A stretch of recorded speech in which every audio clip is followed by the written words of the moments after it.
Okay. There was a feature that aired on NTV on Sunday night. It was a long 1-hour documentary, very well, very comprehensively done by Mercy Chalagat. It's called Toxic Trade, How Toxic Pesticides Endanger Farmers. In that, Mercy looks at what we use as our pest control mechanisms on our farms. Nowadays, we've just gone into when it comes to pest control, many people don't use anything else. Right. We use chemicals for pest control in our farms, and for many years. So how that is done, what kind of products are being used, how they're being handled by the farmers, and the long-term effect of it. She spoke to several people. She spoke to a pathologist who said that he has actually gone to some of these areas and studied the interaction between some of these products and the human body. Right. And there's an effect. She spoke to farmers who talk about, the knowledge that they have and where they access some of these things. She looked at some of them that are illegally brought into the country. They may not be licensed in Kenya, but they are available across borders in Tanzania and Uganda. She even went to the border points to see how they are coming in, and she actually did it. Went over into Tanzania, crossed over with them into Kenya, spoke to some traders in the Kenya, spoke to NGOs. It was a very comprehensive one. You can find it on YouTube. It's called Toxic Trade. Toxic Harvest. Toxic Trade, actually. It's a beautiful one. Sorry. And with it, she also spoke to the regulator of this particular space. This is the Pest Control Board. And the CEO is Fredrick, who is here. He's also featured in that particular one because he also got the opportunity to speak about it. Let's get to understand what happens with our pest control in this country and how we regulate and the enforcement of it. But Muchiri, thank you very much for joining us. Welcome to Fixing the Nation. Thank you. Just like you said, my name is Fredrick Muchiri, the CEO of Pest Control Products Board. And for many people who might not know who Pest Control Products Board is, this is a national regulator on matters pesticides, the whole life cycle of a pest control product. In short, pesticides.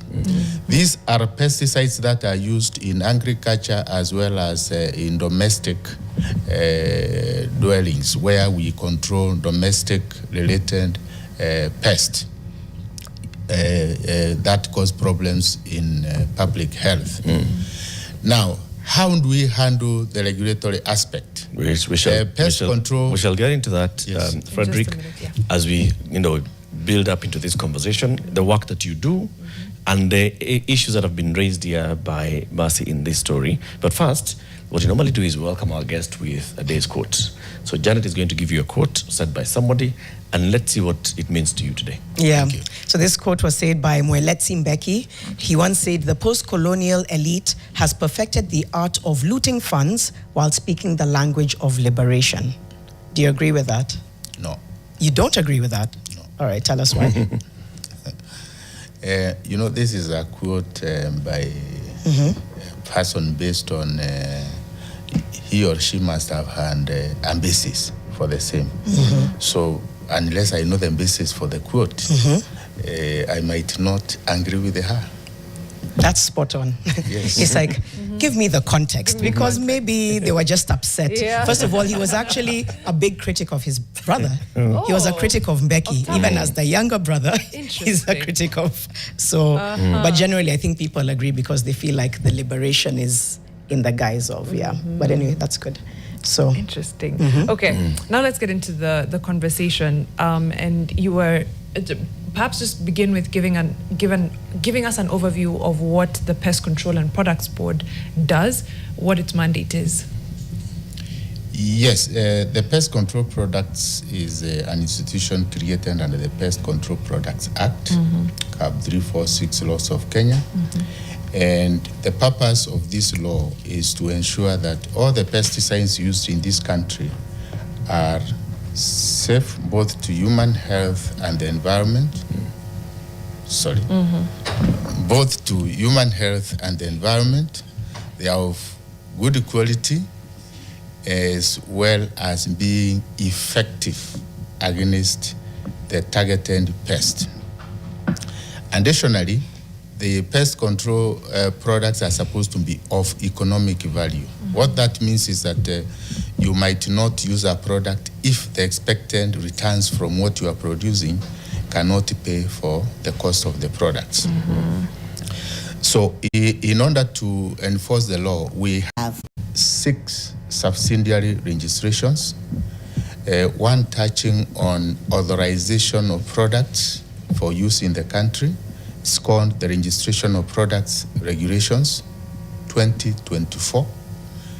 We have also the Labeling and Advertising Regulations 2024 as well. We have the Import-Export Regulations 2024. We have Fees and Other Charges Regulations 2024 as well.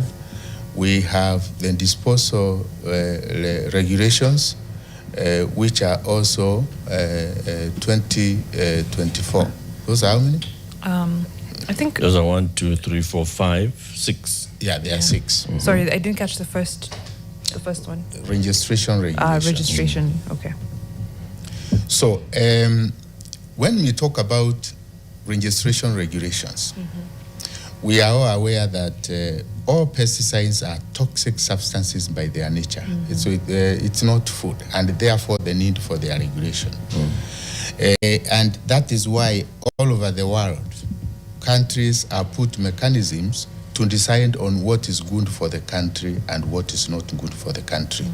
So in this matter, the Pest Control Products Board is responsible for deciding what is good for our Kenyan farmers or for the stakeholders in Kenya.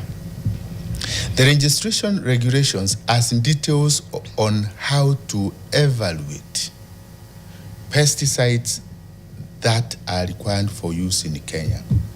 And we start with dossier compilation. We don't get products by themselves. We get scientific, technical information to support the introduction of that particular pesticide for use in this country. Now, the composition of this technical dossier involves the following. 1, the chemistry of the product. How is the product manufactured? What are the various stages in the manufacturing processes? How do you determine the active component of the pesticide we intend to get into the country? What are the impurities in this pesticide we want to get on board? What is the toxicological significance of these impurities other than the pesticide itself? That is the chemistry. Now, how does the product behave when it comes to the behavior after use? You see, there is a product itself, then there is a use. And the behavior of this product after use is both in human and the crop. What is the mode of action? How does it kill the targeted pest? This information is provided at the point of dossier compilation. Then we move to what we call toxicological information. And this is where now we evaluate the toxicology of the product. Like I said, you are all aware that these are toxic substances. They kill, and they are meant to kill. So 1, we get the mode of action. Is this mode of action related to human beings, and is it likely to affect human being in the event that the human beings get exposed to the product?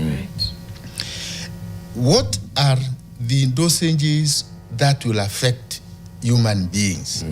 So that when we are considering what is to be allowed, we don't exceed certain limits. Then what are the protective measures to minimize exposure either to the applicators or the consumers? So we do what we call a consumer safety evaluation before decisions are made. We also look at the operator, the person applying the pesticide. What are the chances that when this person gets exposed, either through the skin, orally, or through breathing, that the product will cause problems? So when we compile all this information, we are able to get full spectrum of the toxicology of this product. Let me ask the question here. Yes. So how do you compile this information? Are you relying on the product's manufacturer and what they submit? Yeah. Or are you testing yourselves? Yeah, the toxicological information is developed or generated at the point of product development.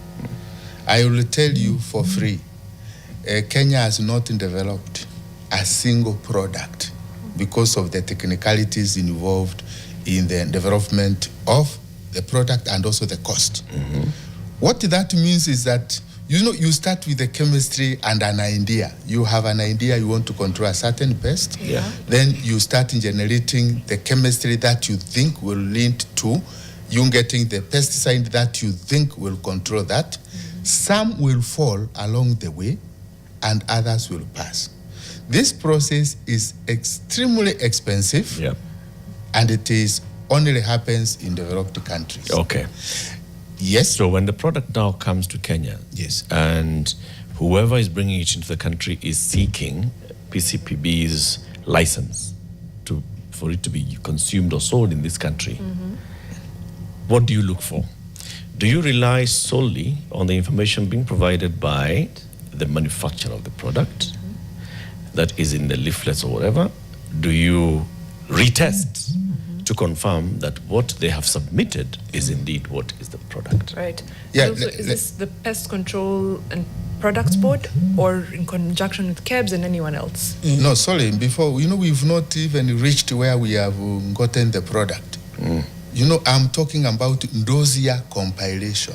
Dossier is technical information, just like this magazine here, the content of what is required to be considered for introduction. We are not yet near the Because Because of pesticide. time, we may not be able to cover the entire chain in depth just because of time, because we do want to get to the burning issues. Plus, you're not the manufacturer, you're the regulator.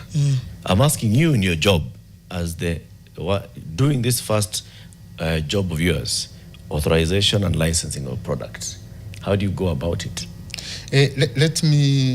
Allow me to be very brief if there is a limitation of time. You allow me to go the way I've started. The consideration of the technical information and decision making on whether that product is good for the country or not, or it can proceed for consideration for ranges based on technical dossier. And what becomes of it when we say yes, it can be done, and therefore we move the process forward until we have the product on the table. So, and I will be very brief. Once the technical information is verified that this product is good for the country in terms of the technical dossier, we allow for bioefficacy trials to proceed. These bioefficacy trials are meant to generate the rates of use of this product under the Kenyan situations, and they are done locally here by accredited research institutions. Once the rate is generated, we do what we call risk assessment of. Now, this is where we combine the technical information as submitted as well as the data generated during the bioefficacy trials. Remember, pesticides are applied at certain rates to control certain pests on certain crops. So they are not generally for any use.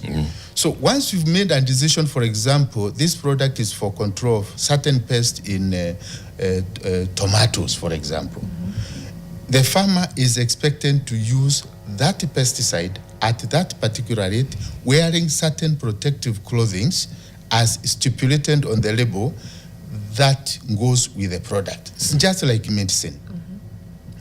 And there are reasons why we give those prescriptive PPEs one must wear. Simply, this is because pesticides are toxic and they are meant to kill. And they can kill you if you get enough dosage.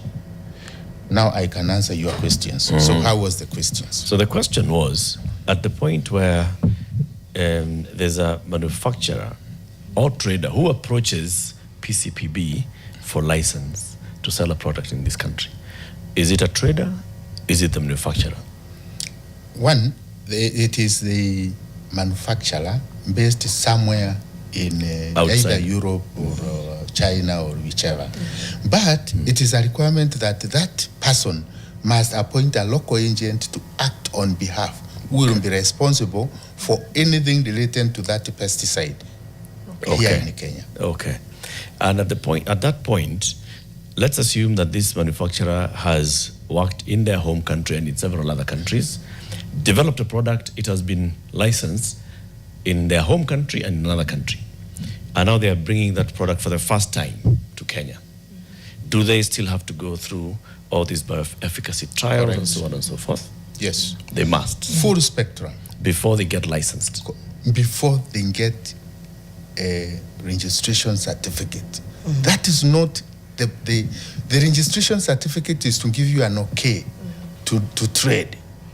Other things follow. Okay. Yes. So most of the, and I'm saying most here very, very deliberately, most of the products that we will find at our agrovets and that have been approved to be sold in this country have been licensed by the PCPB.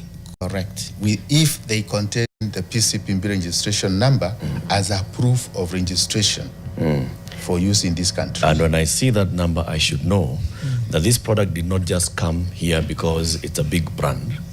It first went through rigorous testing locally. Correct. Before it was approved for use here. Correct. So the government agency responsible for protecting consumers and farmers has found that this product, if used correctly, will not be harmful. Correct. To the farmer. Correct. Okay. This story is showing that there's harm. You saw the story. I saw the story and I participated in the story. There's harm to very many farmers. In fact, some of them, we're even seeing them on the screen. Hands, limbs, and so on and so forth. Yes, what the developer of the story did not tell us is whether that person who got exposed used the product according to label instructions. Remember, I said that all pesticides, including the biologicals, the ones we normally refer to as being relatively safe, they are toxic substances. They can kill, and that is why they kill the target pest. What matters is the level of exposure and the concentration of the pesticide or chemical. So any pesticide, whether it is whatever it is, has potential to cause harm. They are hazardous substances. Yeah, if used wrongly. If used wrongly. And that is why all over the world, they are regulated. And they are regulated in many aspects. Yes. So given that, go ahead, Mariam. Oh, sorry, I was going to ask, what pesticides that are banned globally are licensed locally by the PCPB? We've seen reports about, several pesticides banned, especially in the EU, that are still used locally. No, please, let's not mistake EU to be global.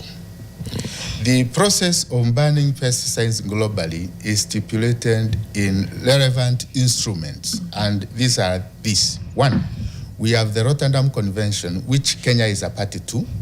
We have the Stockholm Convention, which Kenya is also a party. So members, parties to these conventions convene what we call Conference of Parties, and it's usually done in Geneva after every 2 years, where decisions to ban, restrict are made. And once these decisions are made, PCPB on behalf of the country effects the decisions made at this Conference of Parties. And I can tell you for free, none of the pesticides whose decisions has been made at the global level at those conventions is authorized for use in this country. Let's pause there because we're coming back after the break, but reports indicate otherwise, and I think that's why we're trying to get clarity on how some are reportedly banned and then find their Not way global. It doesn't matter whether it doesn't matter if it's global. They're still banned. Banned in if their it is country. banned in some jurisdiction, Yes. what consideration do you give it to continue using here? Maybe Yes. that's the you asked. But we will come back after the break. It's coming up to 8:30. Fredrick Muchiri is the CEO, Pest Control Products Board. The topic we're addressing is Kenya addressing the pesticide crisis. We'll be back after this break to continue with that conversation.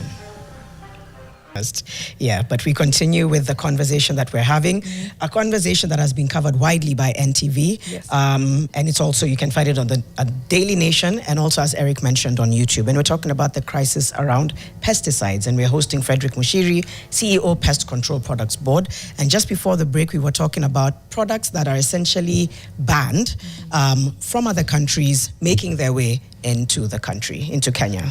That's right.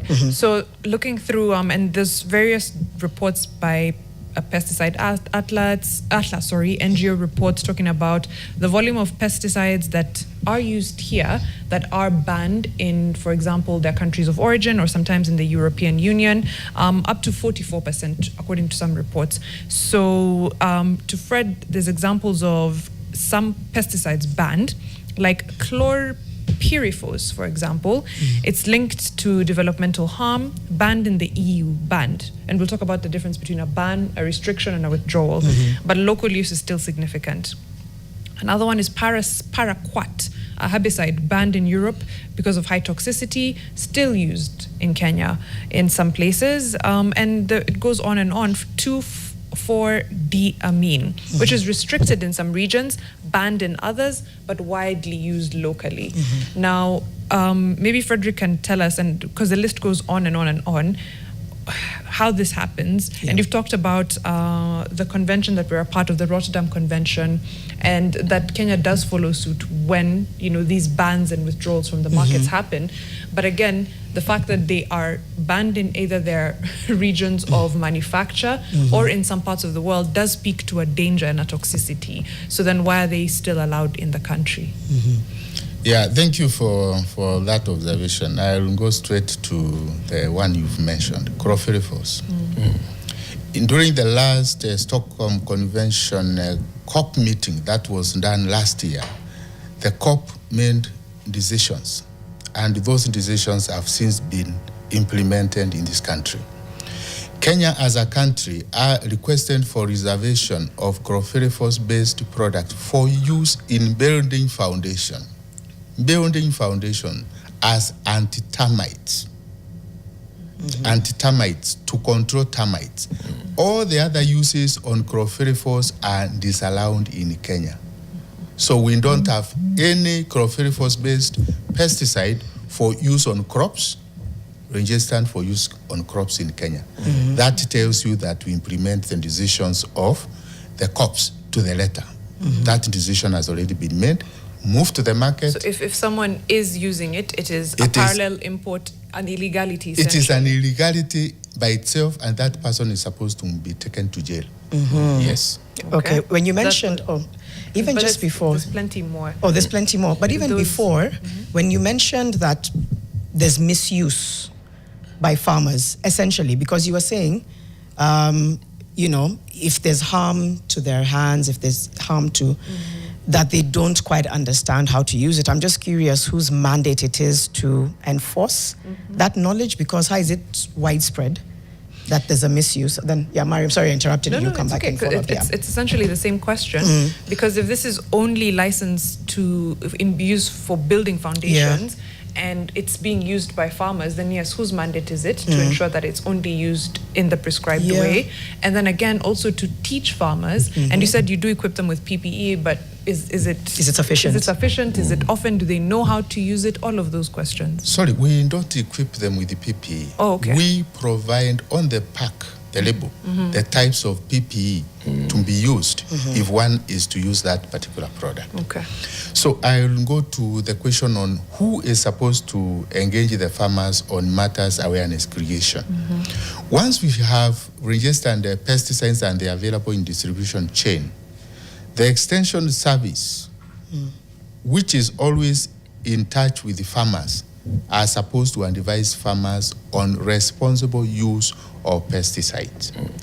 And take note, the extension service in this country is an devolved function to counties. And I will tell you, this is where we have the weak link, because farmers do not have access to this extension service. I am not sure whether they are there, but this is where we have the weak link. It's just like when we prescribe products and a doctor gives you and you take your products home. If you decide to use them any other way, it is very difficult for some regulators to know that you did not use it correctly. And this is what happens with the pesticide. The label is the prescription. Yes. So the onus is on the consumer. Correct. Or agricultural extension. Well, there are two faults. One, the farmers are supposed to be, whenever there's anything new, they are supposed to be told a few things here and there. If I'm talking about the normal farmers as we know them. But for commercial farmers, because they have technical people within themselves, they will normally do the right things the right way. So where we have problems is the normal farmers. However, that does not mean that PCPB has left it just like that. In our current law, the one we have, we are making now is sitting in the Parliament. We have sought to engage with the counties by way of training the technical arm of the counties so that they can be able to engage effectively with the farmers. And we are praying that that law will see the light of the day so that we have a legal framework that is supported when we are engaging the farmers. Okay. I want to come back into that question of the products that are banned, restricted, or withdrawn in other countries. Now, of course, I understand that we are an independent country, so we have an entity that shall do its job independently. That's why we don't rely on the fact that they come and tell us it's a good one. We have to test it ourselves to know that it's a good one. Now, walk us through the difference between banned, withdrawn, and restricted.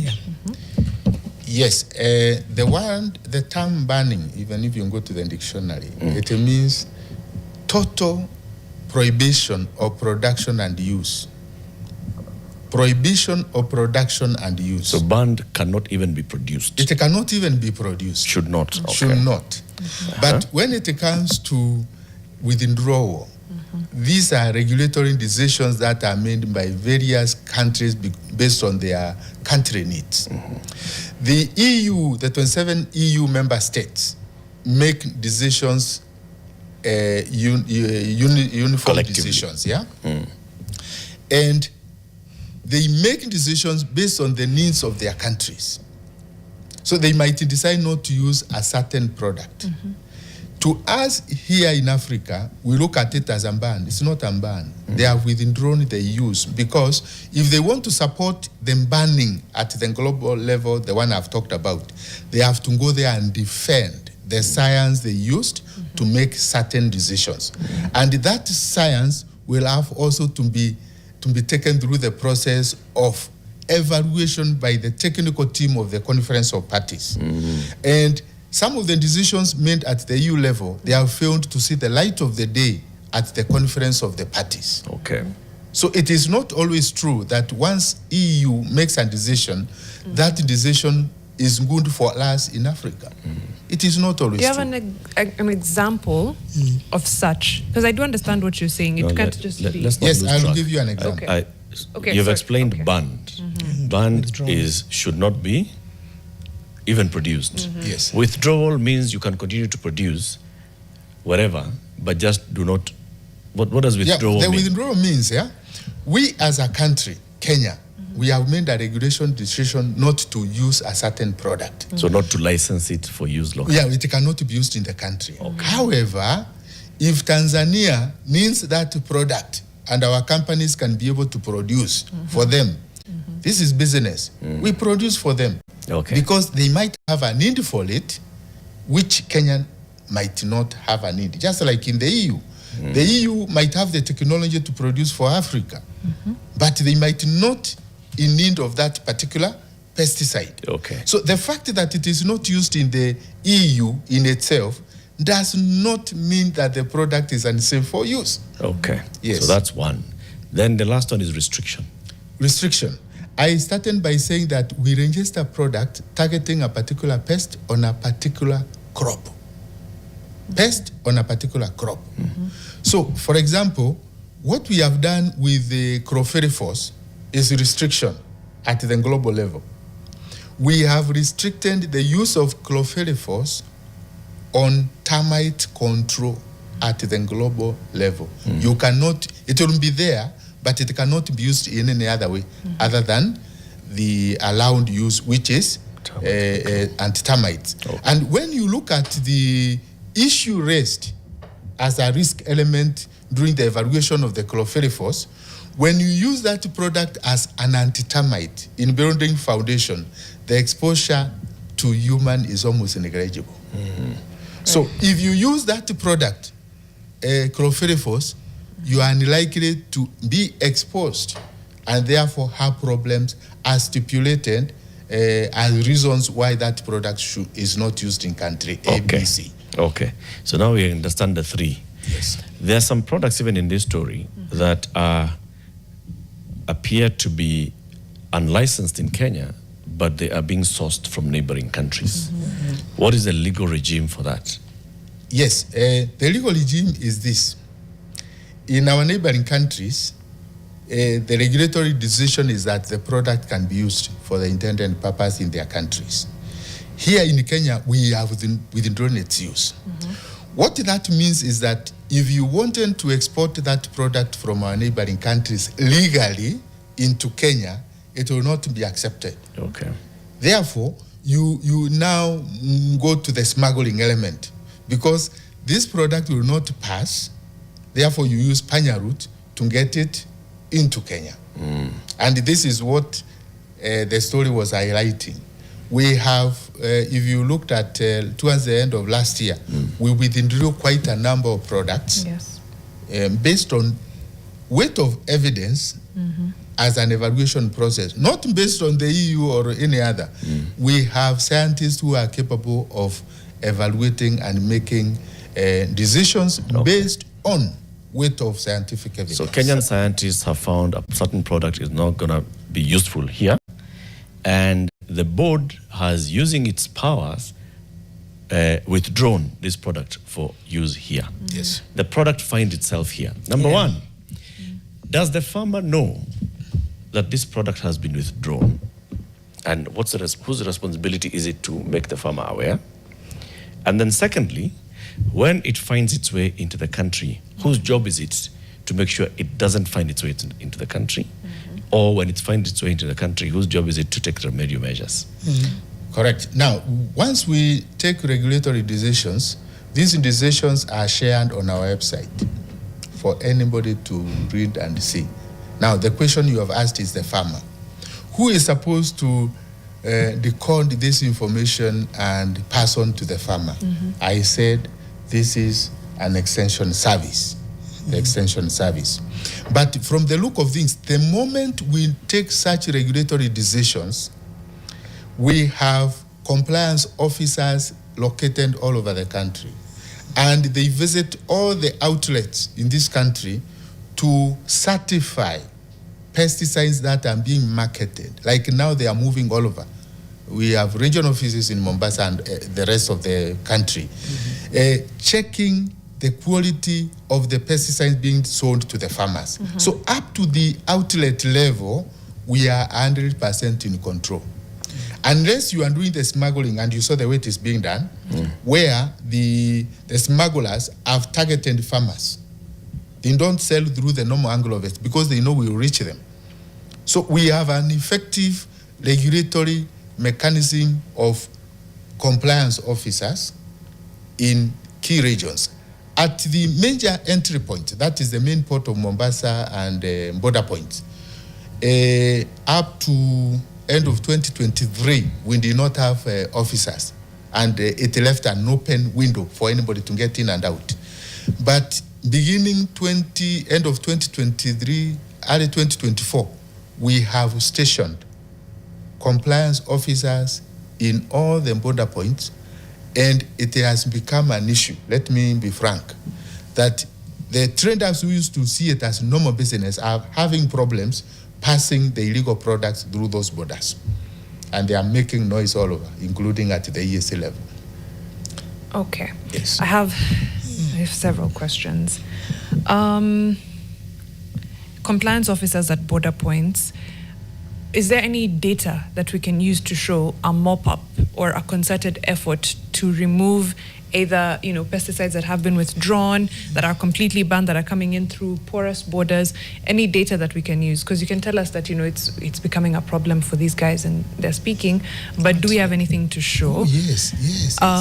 Data-wise, again, so that the next time someone does a study on what pesticides are we using, we don't say that 44% of what we're using is either, withdrawn from somewhere else, restricted somewhere else, etc.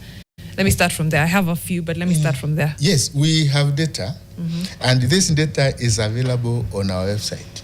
So when somebody says 44%, can he or she mention them by names? Because that information on registered product is available on our website. If you open it today, you'll find them there.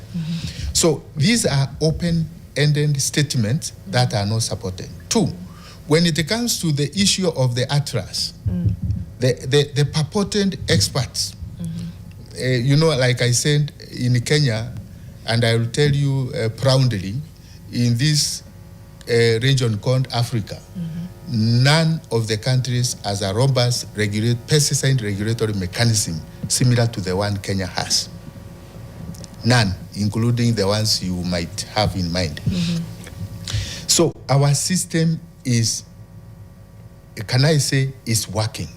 And contrary to, we used to work even when we were not known in this media space, but we faced challenges towards the end of, actually, our problems have been unfixed in the last 2 years because we were not at the borders for many reasons, the way the act is and all that. Right. But now, as I sit here, the way we are moving, if we move in that trajectory, it will be very difficult for even those fellows who are smuggling to get this product to the farmers.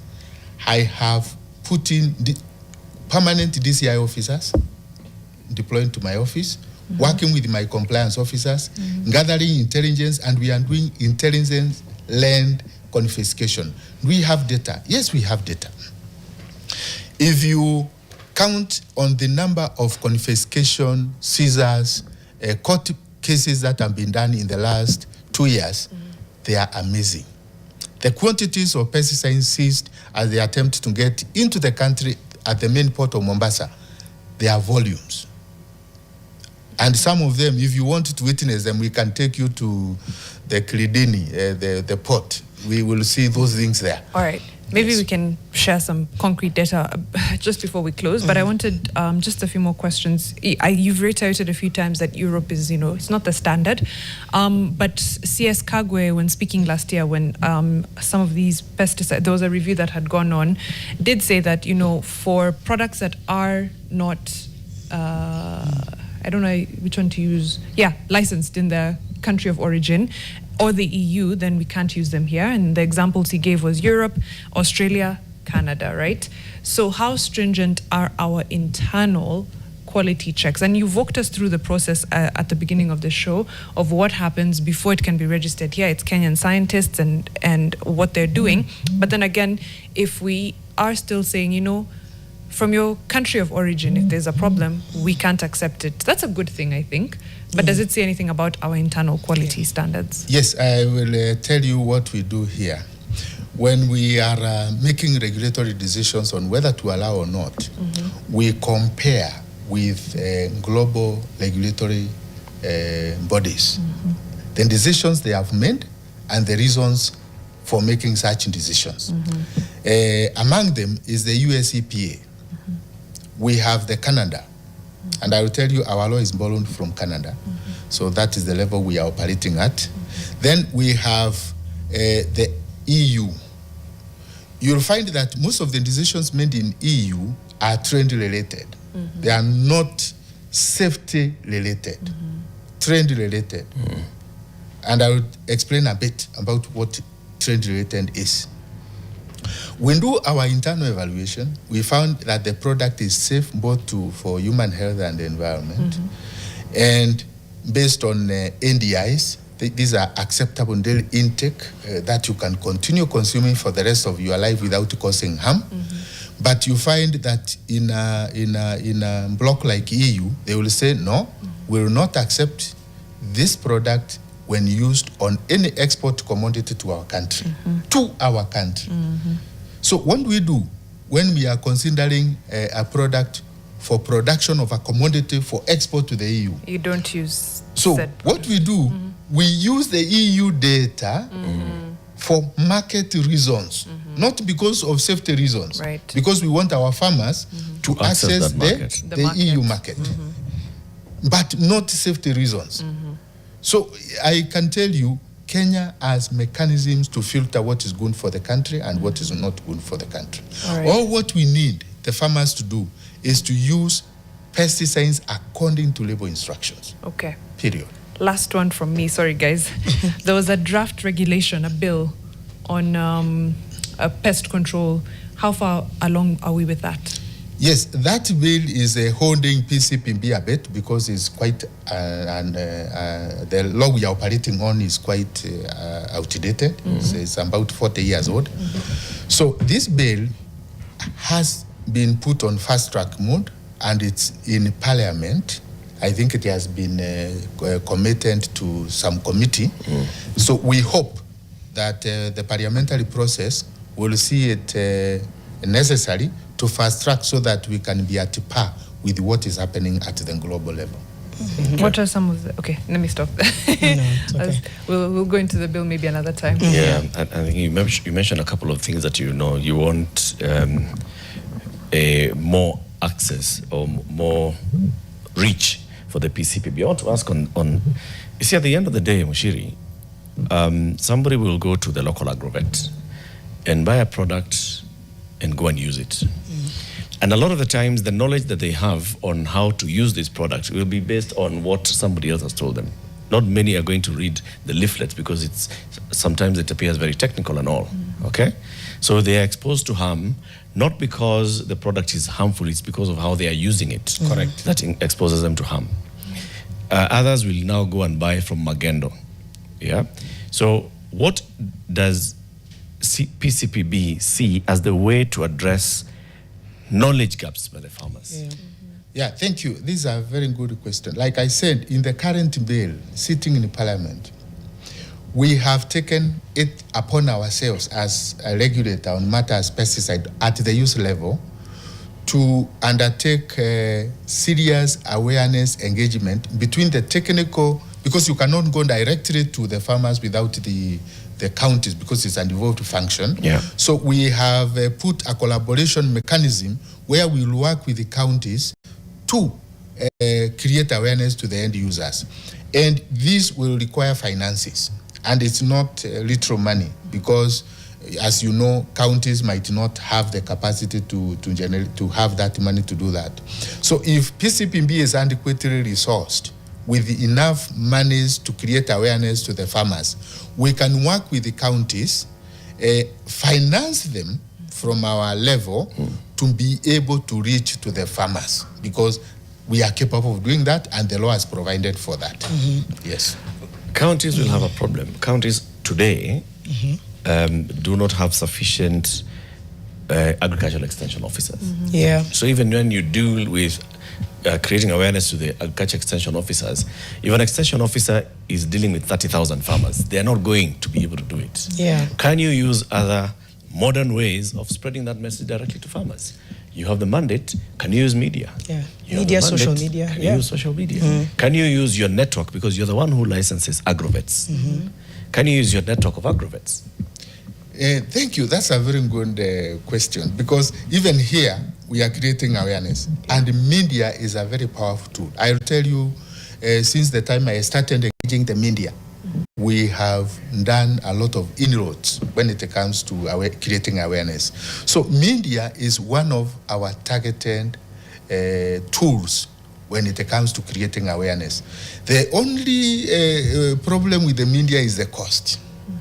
Sometimes making such it's quite expensive and Yes. sometimes not very easy to afford. But we can collaborate in a manner that will not be too expensive like we are doing today. There's more affordable And media. I agree. It's expensive, but there's low-hanging media fruits Yes. And that from are a- widespread. From a public health perspective, Yes, I think it's it would worth be- investing. It's worth the investment for sure. Yeah, it is. Okay. We'll leave it there. But thank you so much for making time for us, Fredrick. We've been speaking to the CEO of the Pest Control and Products Board. And of course, the point of this conversation is to bring awareness to the fact that, we do have a PCPB that is functional, that is licensing. And if there are leaks, there are gaps, and it's good for farmers to know what they're using, why they're using it, why they shouldn't be using it. And of course, for the PCPB and other government agencies to make sure that there's nothing that is harmful to us in our markets. Hashtag is Fixing the Nation NTV. In the next hour, miss us with that. With what? We'll tell you after this.